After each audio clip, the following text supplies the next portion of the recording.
Qala Allah Ta'ala fil Qur'anil Karim, A'udzu billahi minasyaitonir rajim. Bismillahirrahmanirrahim. Alif Lam Mim. Dzalikal kitabu la raiba fihi. Kitab Al-Quran ini adalah kitab yang tidak ada keraguan sedikit pun di dalamnya. Hudalil muttaqin, petunjuk bagi orang-orang yang bertakwa. Siapakah orang yang bertakwa itu? Alladzina yu'minun, yaitu orang-orang yang beriman. Yang bagaimanakah orang yang beriman itu?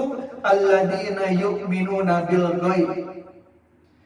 Hadirin sidang Jumat Iwatul Iman, dalam kesempatan khutbah ini khatib akan menjelaskan tentang perkara gaib dan bagaimana hukumnya jika kita tidak mempercayai adanya perkara gaib. Sidang Jumat Iwatul Iman, di dalam surat Al-Asr Allah Subhanahu wa taala berfirman, innal insana lafi khusrin, sesungguhnya manusia ada dalam kerugian. Ilal ladina amanu, kecuali orang-orang yang beriman. Siapakah yang beriman itu? Wa amilus sholihat, yaitu yang beramal soleh. Nah, bicara tentang amal soleh itu pada dasarnya ada dua.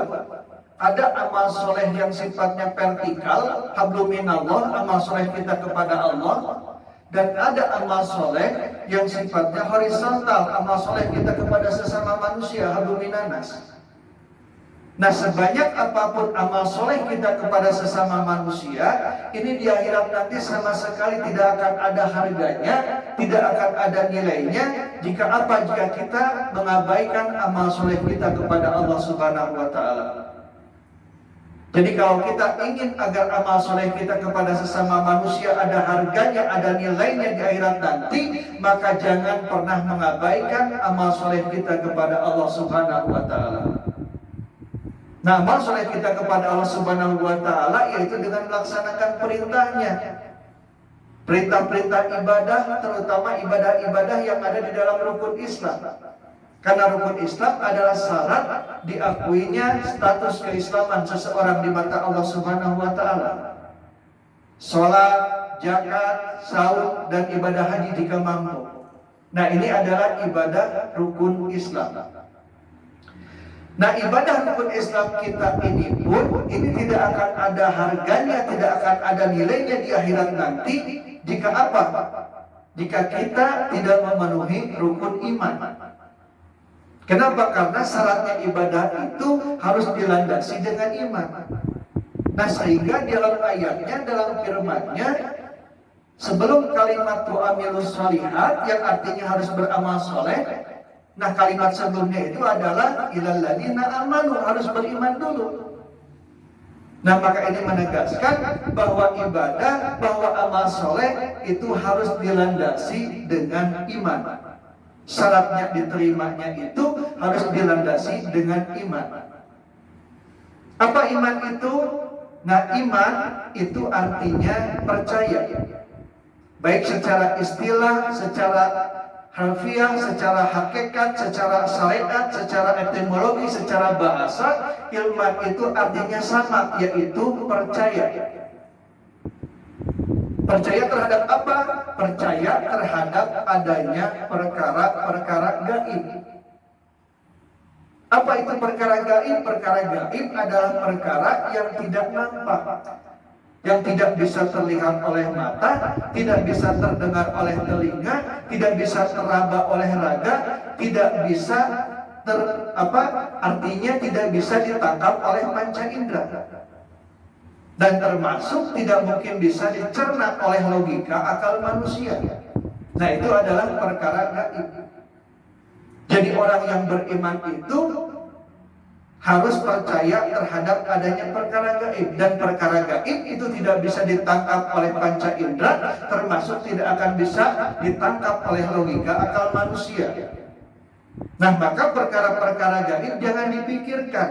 Kenapa? Karena tidak akan terpikirkan, sebab itu bukan ranah pemikiran, tapi itu adalah ranah keyakinan yang harus wajib kita yakini keberadaannya.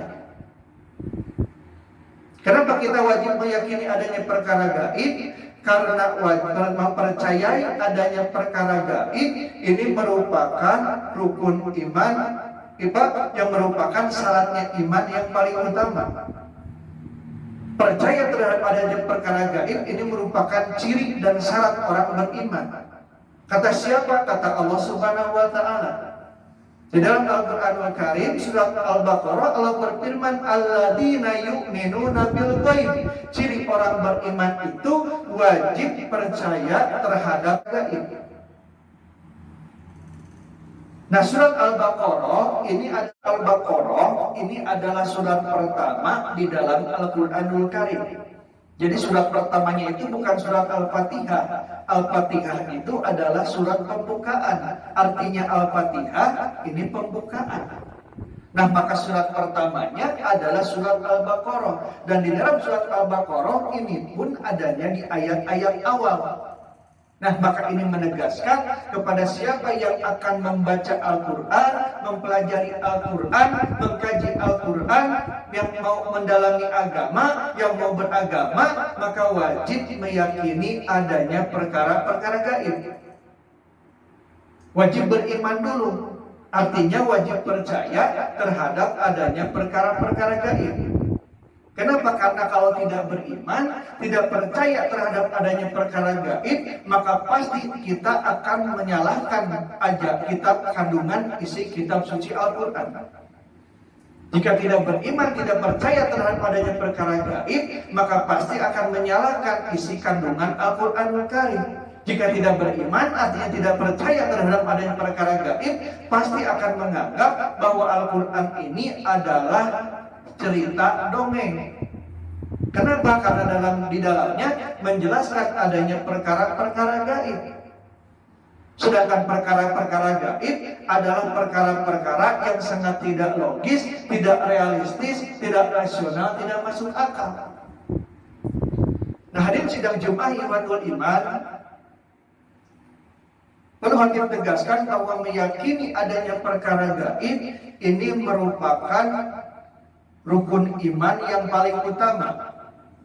Sebagaimana kita tahu rukun iman ada 6. Nah, rukun iman yang pertama, kedua, dan ketiga ini meyakini adanya perkara-perkara gaib. Rukun iman pertama, iman kepada Allah, wajib yakin adanya Allah. Rukun iman kedua, iman kepada malaikat, wajib yakin adanya malaikat. Rukun iman ketiga, iman kepada kitab suci, wajib percaya terhadap isi kandungan kitab suci. Allah Subhanahu wa taala Maha Gaib yang telah menciptakan segala yang ada, termasuk makhluk yang nyata dan juga perkara-perkara yang gaib. Salah satu makhluk gaib yang diciptakannya itu adalah malaikat, rukun iman yang kedua. Dan rukun iman yang ketiga, kitab suci itu adalah firman-Nya, wahyunya, perkataannya yang di dalamnya menjelaskan adanya perkara-perkara gaib. Nah, maka meyakini adanya perkara gaib ini merupakan bagian rukun iman, bagian rukun iman yang paling utama. Artinya syarat orang beriman yang paling utama.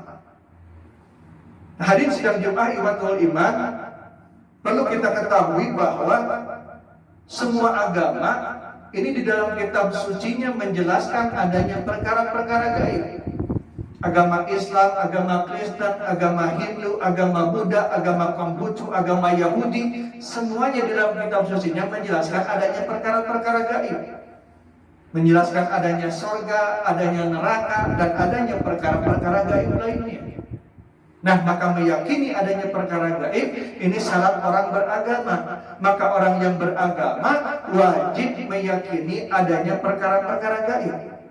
Kenapa? Karena kalau orang beragama tidak percaya terhadap adanya perkara gaib, berarti dia sudah mendustakan kitab sucinya.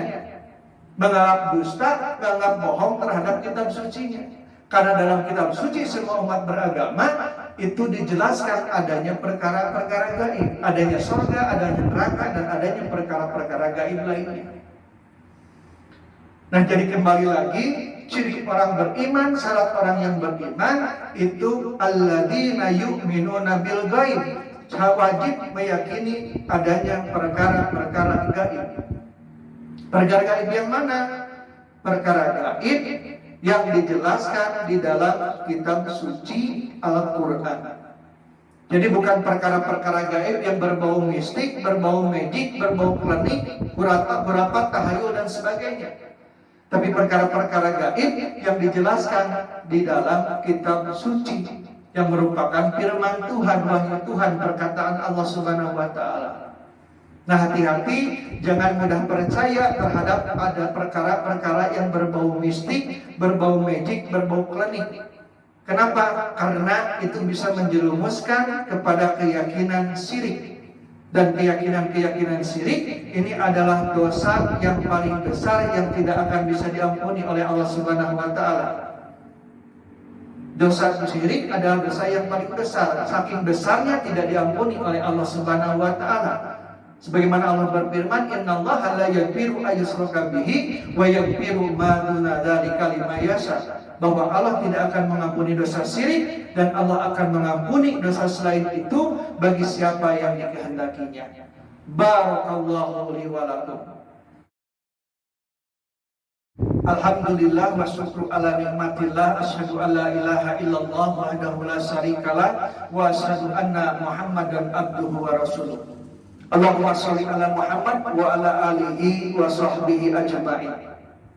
Hadirin sidang Jumat Ikhwatul Iman, perlu kami tegaskan bahwa diwajibkannya kita melaksanakan sholat, zakat, sahur, ibadah haji, diwajibkannya kita melaksanakan perintah Allah, dan diwajibkannya kita menjauhi larangan Allah.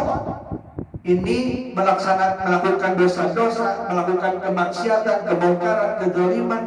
Nah, ini semua penyebabnya hanya satu, yaitu penyebabnya karena adanya peristiwa gaib. Jika tidak ada peristiwa gaib, maka tidak akan ada kewajiban melaksanakan perintah Allah dan tidak akan ada kewajiban untuk menjauhi larangan Allah. Adanya kewajiban melaksanakan perintah Allah dan adanya kewajiban menjauhi larangan Allah, itu penyebabnya hanya satu, yaitu karena adanya peristiwa gaib. Apa peristiwa gaibnya? Peristiwa gaibnya yaitu adanya suara-suara gaib. Apa suara gaibnya? Suara gaibnya adalah Al-Quranul Karim. Jadi Al-Quranul Karim itu adalah suara gaib. Suara gaib siapa? Tentu suara gaib malaikat Jibril. Malaikat yang bertugas menyampaikan wahyu dari langit, dari Allah Subhanahu wa taala untuk disampaikan kepada Nabi Muhammad. Nah, kenapa disebut suara gaib? Karena ketika malaikat Jibril menyampaikan kepada Nabi Muhammad, ini Nabi Muhammad tidak melihat sosok apapun, hanya mendengar suara saja. Maka disebutlah suara gaib. Jadi Rasulullah Rasulullah SAW melihat malaikat, melihat makhluk gaib. Malaikat Jibril itu selama hidupnya hanya 2 kali. Yang pertama di Mekah. Nabi Muhammad waktu itu meminta Jibril agar Jibril menampakkan wujud aslinya. Tapi malaikat Jibril sempat menolak. Kata malaikat Jibril, "Ya Muhammad, jika engkau melihat wujud asliku, engkau tidak akan kuat." Tapi Nabi Muhammad tetap meminta kepada Jibril untuk menampakkan wujud aslinya. Dan benar saja ketika malaikat Jibril menampakkan wujud aslinya, Nabi Muhammad kaget dan shock, tidak kuat, lalu Nabi Muhammad jatuh pingsan. Kaget melihat saking besarnya wujud malaikat yang bernama malaikat Jibril. Nah, lalu yang kedua, Nabi Muhammad melihat malaikat itu, yaitu ketika peristiwa Isra Mi'raj, peristiwa nanti bulan depan.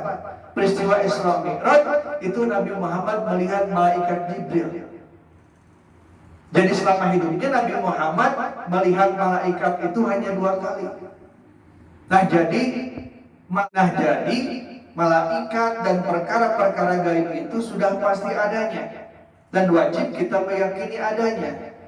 Nah, namun sekalipun perkara-perkara gaib itu sudah pasti adanya dan wajib kita meyakini adanya, tapi kita jangan sampai meyakini, mempercayai jika ada orang yang mengaku melihat makhluk gaib. Jika ada orang yang mengaku melihat makhluk gaib, itu adalah jelas-jelas modus. Itu adalah kebohongan besar, ingin dianggap sakti, ingin dianggap paranormal. Kenapa? Karena manusia biasa ini tidak diperkenankan melihat perkara-perkara gaib. Yang diperkenankan melihat perkara gaib ini hanyalah para nabi dan rasul. Kata siapa? Kata Allah Subhanahu wa taala di dalam Al-Qur'anul Karim. Di dalam surat Jin. Jin itu kan makhluk gaib. Nah, di dalam surat Jin Allah berfirman, alimul ghaibi fala yudhiru ala ghaibihi ahada. Dialah yang mengetahui perkara yang gaib, maka dia tidak akan memperlihatkan perkara yang gaib ila man irtado mir rasul, kecuali kepada rasul yang diridhoinya. Jadi yang sudah melihat perkara-perkara gaib itu hanya rasul. Hanya para rasul, termasuk Rasul Nabi Muhammad SAW. Nah, itu yang diperkenankan melihat perkara-perkara gaib. Jadi jangan percaya jika ada yang mengaku bisa melihat makhluk gaib. Nah, Imam Syafi'i mengatakan jika ada orang yang mengaku bisa melihat makhluk gaib lalu kita percaya, maka batal syahadatnya. Kenapa? Karena sudah dijelaskan yang bisa melihat makhluk gaib itu hanyalah para rasul. Jadi kesimpulannya perkara gaib itu ada dan kita wajib meyakininya, tapi kita jangan sampai percaya jika ada orang yang mengaku bisa melihat perkara gaib. Karena yang diperkenankan melihat perkara gaib ini hanyalah para rasul. Nah, jadi kembali lagi adanya kewajiban melaksanakan perintah Allah, adanya kewajiban menjauhi larangan Allah ini karena adanya peristiwa gaib. Nah, termasuk kenapa Nabi Muhammad itu berjuang, berkorban mati-matian, mengorbankan harta, jiwa, raga, nyawa. Rasul dilempar, Rasul dilempar kotoran, Rasul dilempar batu, diancam, dibunuh, tapi Rasul tetap mendakwahkan ajaran agama. Kenapa? Jawabannya karena hanya satu. Jawabannya hanya satu. Kenapa? Karena Nabi Muhammad sudah melihat perkara-perkara gaib. Sudah diperlihatkan adanya surga, adanya neraka, dan adanya kehidupan setelah kematian. Jadi yang melihat ada perkara-perkara gaib itu adalah para nabi dan para rasul, dan Rasul sudah melihat sendiri akan adanya perkara gaib yang akan dialami oleh semua manusia ketika sudah mengalami kematian. Nah, mudah-mudahan kita semua digolongkan orang-orang yang beriman, orang-orang yang tidak pernah ragu dengan kebenaran kitab suci Al-Quran, sehingga ibadah-ibadah kita diterima dan kita bisa diselamatkan oleh Allah Subhanahu wa taala karena kita tergolong orang-orang yang beriman. Rabbana dzalamna anfusana wa illam taghfir lana wa tarhamna lanakunanna minal khasirin. Allahumma ighfirli wa liwalidayya warhamhuma kama rabbayani shaghira. Allahumma ighfirli wa liwalidayya warhamhuma kama rabbayani shaghira.